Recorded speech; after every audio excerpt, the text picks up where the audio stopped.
character. Ma, not. Me, my. Garbha, embryo. Napatyatam, be aborted. Translation and purport by Srila Prabhupada. Translation. O my Lord, you are always powerful. Oh, a fiery iron arrow is coming towards me fast. My Lord, let it burn me personally if you so desire. But please do not let it burn and abort my embryo. Please do me this favor, my Lord.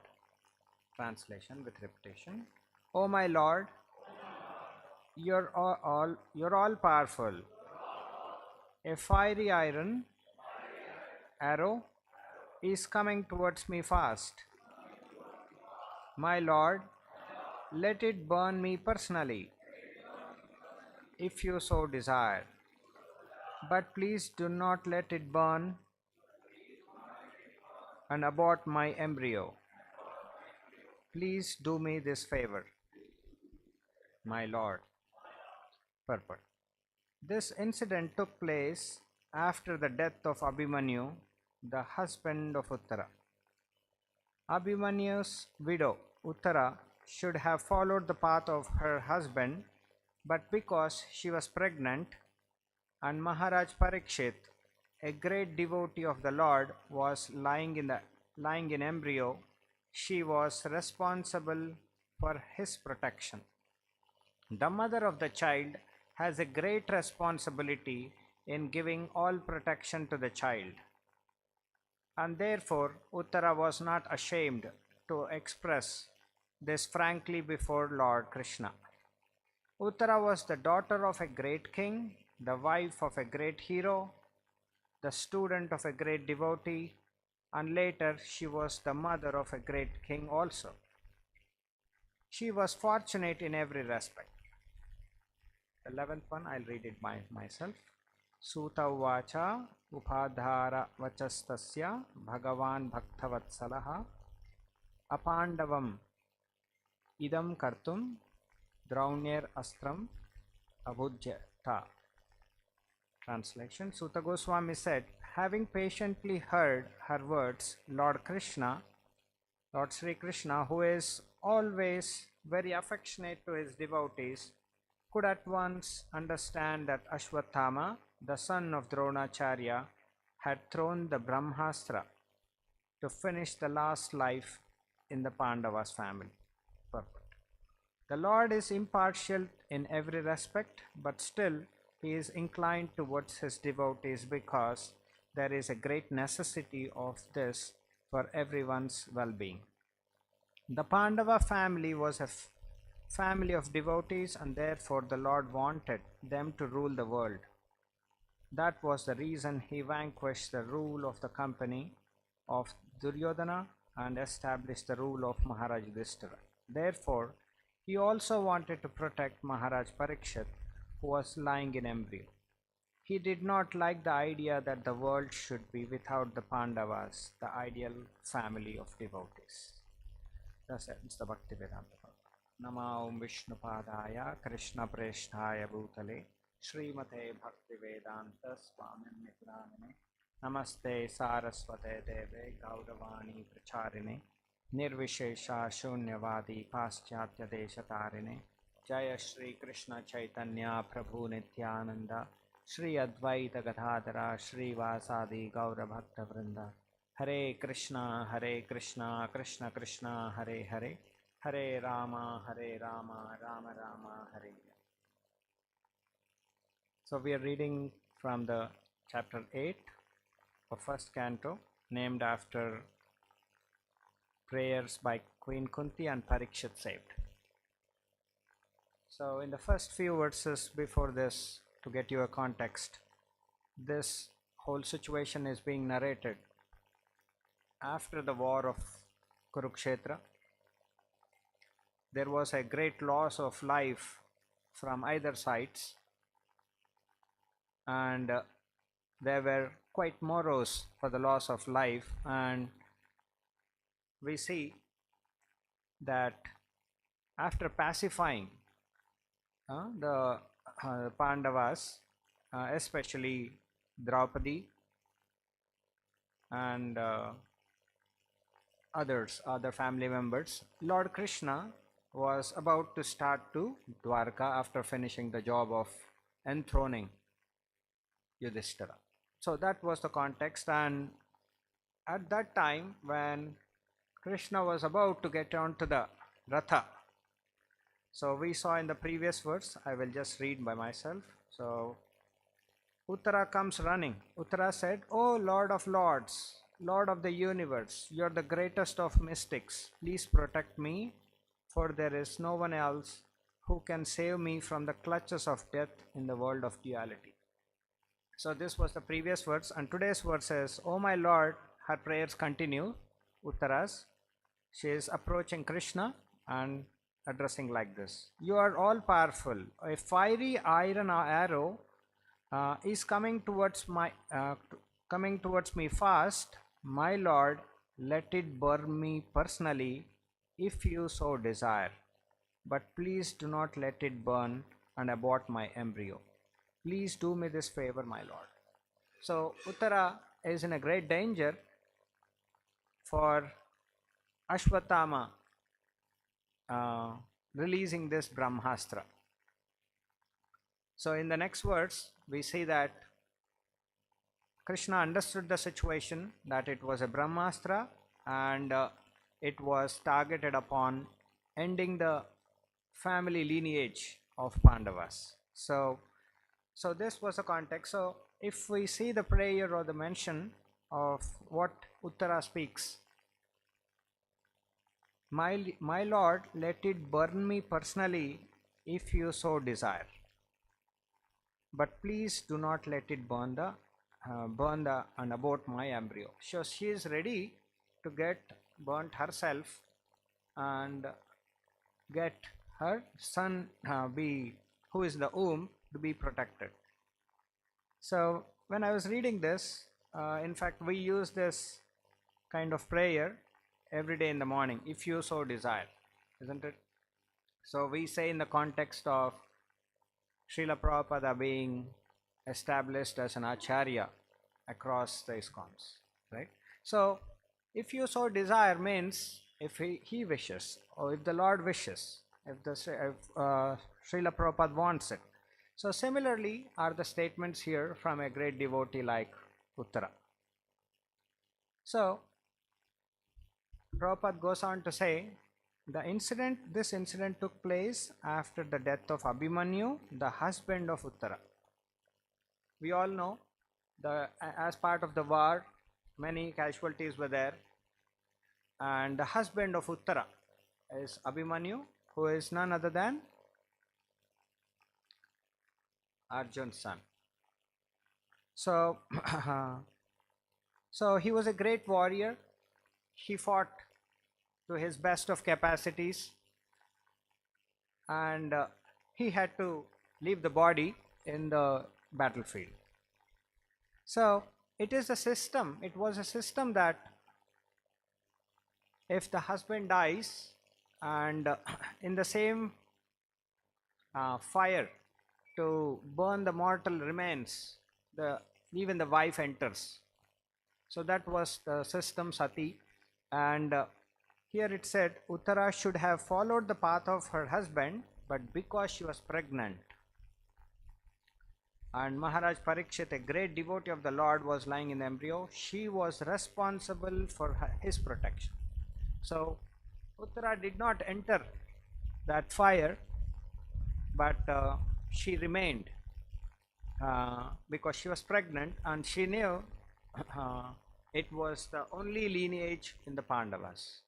And we saw before this incident, Ashwatthama not only tried releasing Brahmastra at this instant, in the previous chapter where he wanted to, out of his fear, when Arjuna was trying to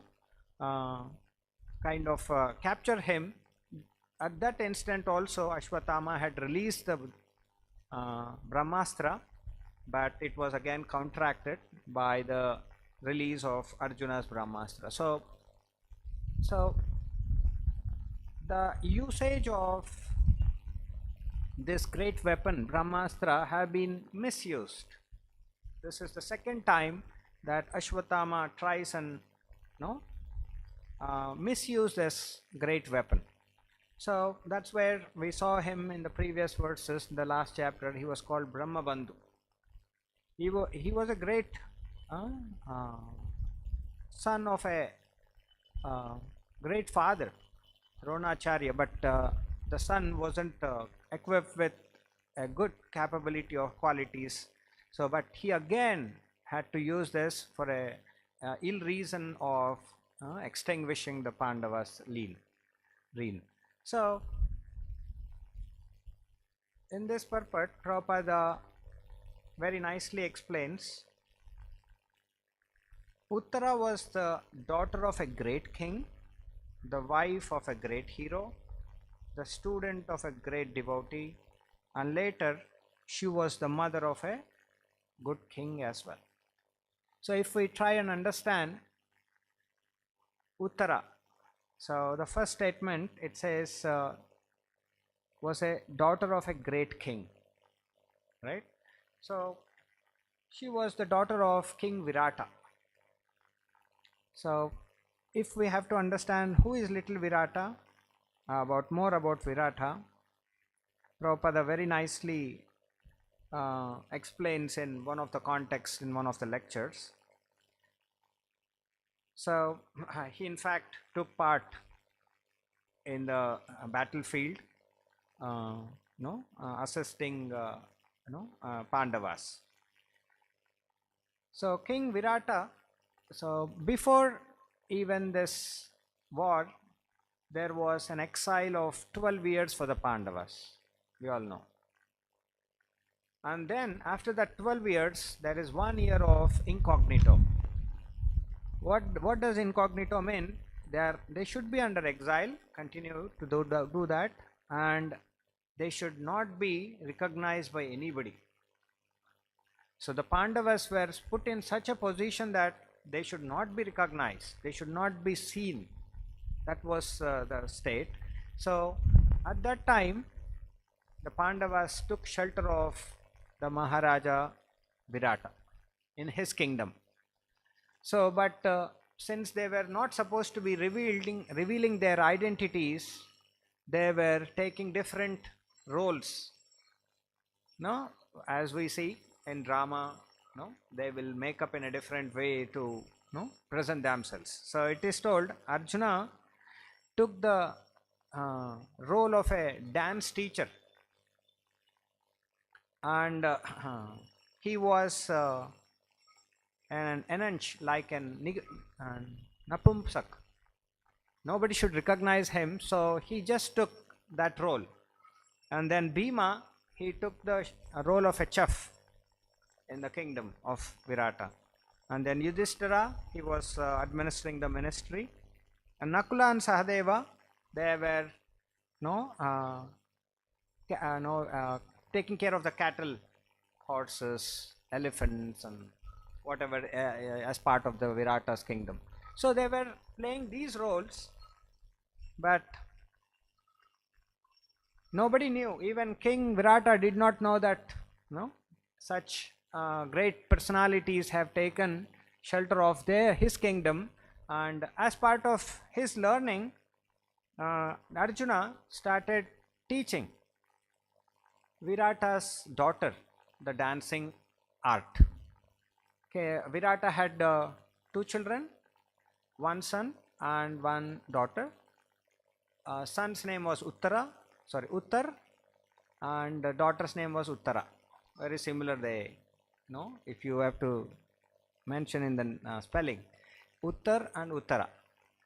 So to Uttara, Arjuna was teaching art of dance, and then so an incident happens where Bhima is known for Herculean tasks, right? So he happens to kill one more personality, Kichaka. So there were 5 personalities in Mahabharata who had similar strength. Perhaps some of you might know. So they were Hidimba, Jarasandha, Duryodhana, Bhima and Kichaka. They all had 1000 elephant strength. So it is told, if one of them kill the other, any one of the other, he is going to kill the other 4 also.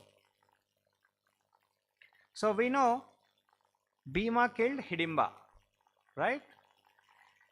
But this was not known among themselves in that sense. So as soon as Bhima killed Kichaka, Radha Govinda Kichaka, Duryodhana got a doubt that nobody else can kill Kichaka who is so powerful. There may be that these Pandavas are hiding in the kingdom of Virata. So what is a cruel's mind generally is about? So that is again shown by Duryodhana. Even after the exile of 12 years, and when they were in incognito and they shouldn't be recognized by anybody, so Duryodhana makes a plan that let's now attack the king Virata, the kingdom of Virata, and then make sure that these Pandavas are revealed, and so that they may again go to exile for another 12 years. So this was his plan. So the great warriors, including Bhishma, Karna, Duryodhana and many others, Karna. So all of them attack. So what happens in this attack is very interesting. The son was, who was the son of Virata? Uttar. He was not so competent. He was not ready to face these 5 Maharathas. So what happened? Arjuna, in his own incognito form, tried putting the face of Uttar. He started shooting against the war from against these Duryodhana party. It is told so that Uttar, on his face, Arjuna defeated all of these great warriors. So this was a great incident. Then again the plan of Duryodhana and party to make the Pandavas to go to exile again was kind of deprived. So but it continues. So we can see from this incident that a cruel mind is not easy to change. Duryodhana, having enjoyed or usurping the kingdom, but still he wants to show a bad face, show his own qualities of cruelty or demonic qualities again and again. So similarly here Ashwatthama is showing again and again with the same pretext of having that vengeance, or because he was humiliated, he wants to again show that on the Pandavas and the family. But we all know the great devotees are always protected by Lord Krishna himself. So in the same way Uttara was protected. We'll see in the next few verses how what Krishna does to counteract this fiery weapon of Ashwatthama's. It was sent to kill the embryo of Uttara. So in this way we can see Uttara was a great daughter of a great king. She was a wife of a great hero, Abhimanyu, and a student of a great devotee, that was Arjuna himself. So Arjuna teaching her the art of dance, and she was the mother of good king. So that is about to happen when Parikshit comes out and he rules the world furthermore. So one more aspect that we can learn from this is the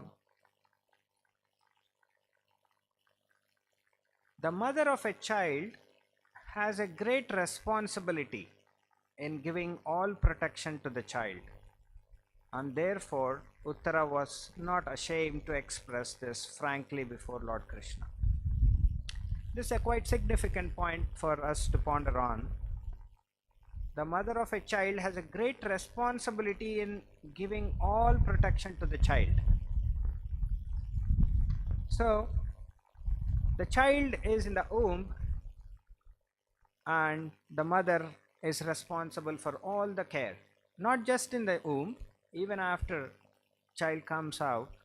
So she has a great responsibility. Unlike Prabhupada quotes in elsewhere, nowadays in Kali Yuga, without proper understanding, people are ready to abort for not knowing or out of ignorance or not knowing the reactions of getting a child aborted. So in the Kali Yuga, we see all the more. The day, maybe about a month back, I saw a news where there was a resolution in maybe the other, not in India, elsewhere, there was a resolution that abortion should be banned. And then there was a huge hue and cry by many women in their country that this cannot be accepted.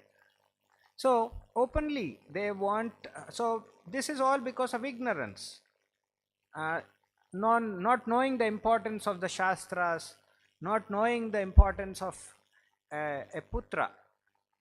No, a son is very special, and he is supposed to have, he is supposed to be doing many karmas. So all this is ignorant. Out of ignorance, they have their own ways of doing and get into a lot of problems or a lot of reactions that one may. So this is one of the points that we can see how irony is this world around now.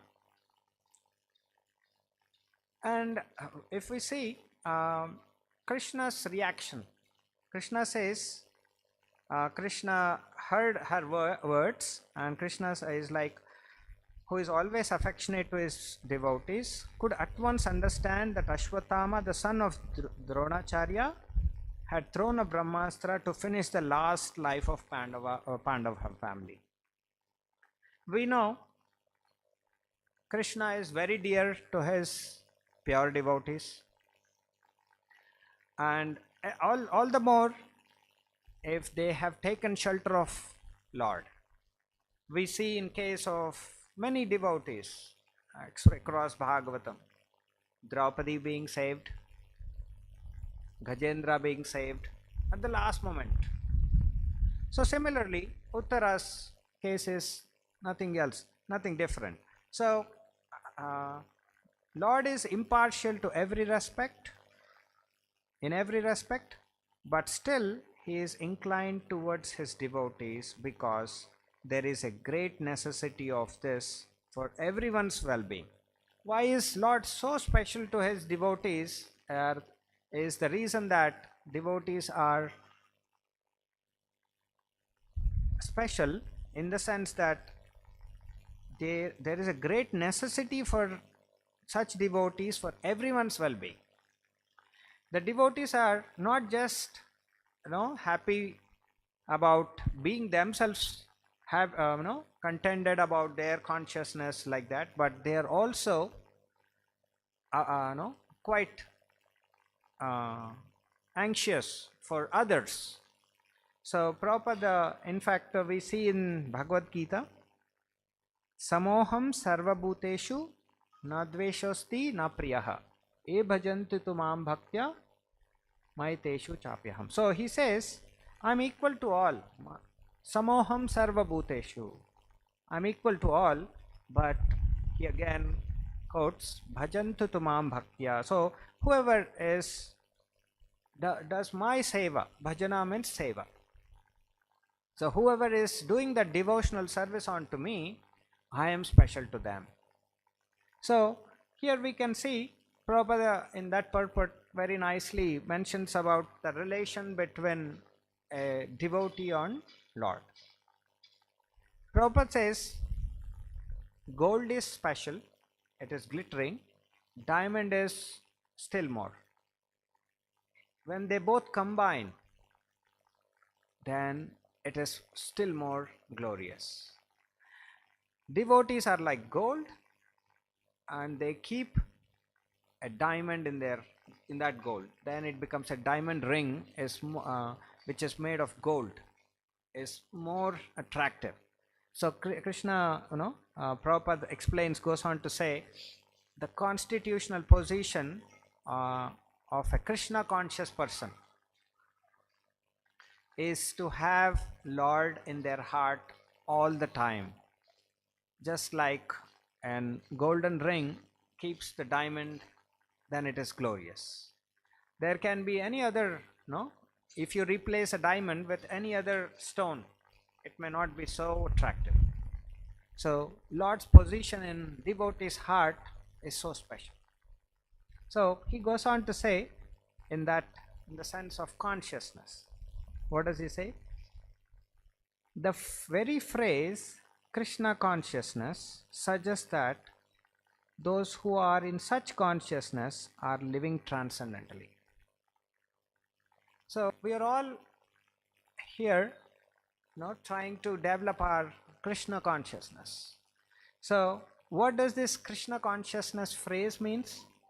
Prabhupada says, those who are in such consciousness are living transcendentally. We are we are in Krishna. Situated in transcendentally means we are in Krishna. We are his part and parcels. We are acting for his pleasure, and that is our pleasure. So that's how Prabhupada goes on to say they are very much special, and that's a great necessity for everyone's well-being.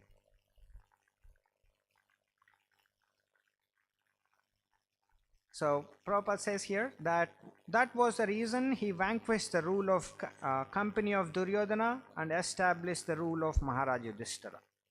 So it was Lord's plan that he wanted to extinguish the rule of Duryodhana and bring back the establishment of Maharaj Yudhishthira. So one more significant point about what is this so significant about being Krishna conscious. So there is a very nice letter that Prabhupada writes to Jayapataka Swamy in 1970. So this is about, in fact, we also come across some people when we interact with somebody who comes to temple, and then we contract, or when we go out as well. So they say, Swamiji, we are also religious. We also do morning puja. We also do some of them, maybe we do Sandhya Vandana. So somebody of this category, how are they different, or how are they not so special as Krishna conscious? So Prabhupada in this context writes to Jayapataka Swami. So he says, regarding a Hindu center in the foreign countries, none of them are bona fide. And non-Hindus, everyone is at the present moment out of touch of the real science of spiritual knowledge. So-called, we are also doing this, Prabhupada says, or exemplifies with the statement of, everyone is at the present moment out of touch of the real science of spiritual knowledge. They are not touching the real science. That's where, even though somebody is doing some things, they are not able to connect, because the real science is lost. So furthermore, everyone is going under some religious badge only. It is very difficult to deal with them unless they are very serious to understand the science of God. So these are all badges. We are also doing this. We are also doing this. Because the real science is gone, it's just a badge or a kind of rubber stamp. Because the real science is lost, it is very difficult to deal with them unless they are very sincere. So the point that we can understand is Krishna consciousness is touching the real science. Having said this, automatically one develops. If somebody understands this real science of Krishna consciousness, they will have this kind of pleasure in doing devotional service. Otherwise, it will be a tired ones.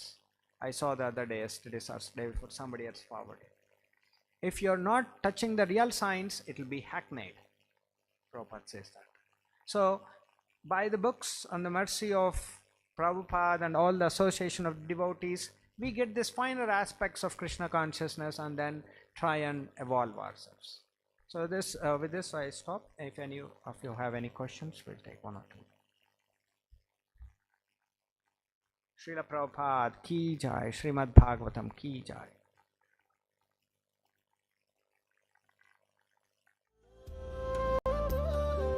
శ్రీకృష్ణుణ్ణి చేరుకోవడానికి వృందావనం వైపు ఉరకలేస్తున్న యమునోత్రి, కైలాసం చేరుకోవడానికి పరుగులు తీస్తున్న గంగోత్రి, శంకరుణ్ణి శాంతపరచడం లక్ష్యంగా పాండవులు నిర్మించిన కేదార్నాథ్, ఆధ్యాత్మిక సాధనకు స్ఫూర్తినిచ్చే ఆ నరుడు నారాయణుడు నడయాడిన ప్రదేశం బద్రీనాథ్.